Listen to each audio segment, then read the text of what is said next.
Hello students, in this lecture video I am going to cover the leftover diseases which are discussed in your NCERT book. Let us begin with malaria. Malaria is caused by a protozoa, so it is a protozoan disease. The protozoan is Plasmodium.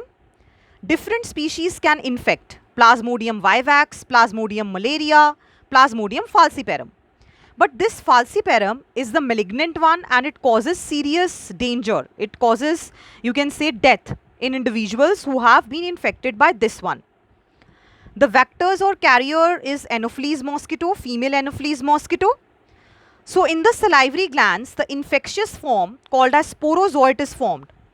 So through the bite in the blood of the humans, these sporozoites are released. They will then go to the liver cells. Further, they are going to infect RBCs, which will release toxic substance hemozoin. That is why there are chills and high fever. So Anopheles mosquito actually requires the, you can say, biting of this Anopheles mosquito will lead to the infection.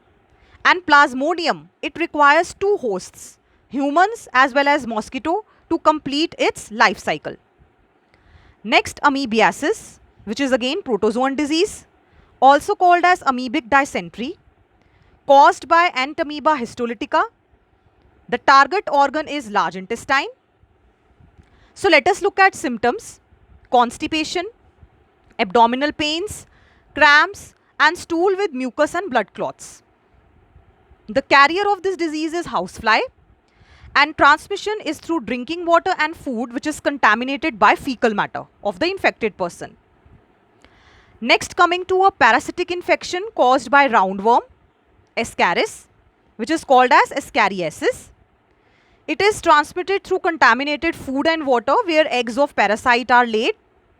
So symptoms are internal bleeding, muscular pain, fever, anemia, as well as blockage of intestinal passage. Next group of roundworms, Wuchereria, can cause elephantiasis or filariasis. The species are Bancroftii or Mellae. So what it does actually, it slowly develops a chronic inflammation of lymphatic vessels of lower limbs. So that is why the word elephantiasis means the person's leg will swell like an elephant. Carrier is bite of the mosquito vector. So again it is a vector caused by a vector. Then fungal disease, ringworms. These three group of fungus is called as ringworms and the disease is also referred to as ringworm disease. Microsporum, Trichophyton and Epidermophyton. What are the symptoms? Dry, scaly lesions on the skin, nails and scalp. So later on it leads to intense itching. Heat and moisture are the two conditions which are required for fungus to perpetuate. So this will increase the infection. How it can be acquired? Either through the soil, towels and clothes or even comb of infected individual. So to summarize whatever diseases we have done till now, the diseases which are transmitted through contaminated food and water are typhoid, amoebiasis and Ascariasis. Through air, pneumonia and common cold.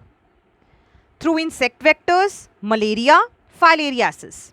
So to control this vector infection, which is the carrier, we generally use Gambusia, which is a fish that feeds on mosquito larvae, to avoid these infections.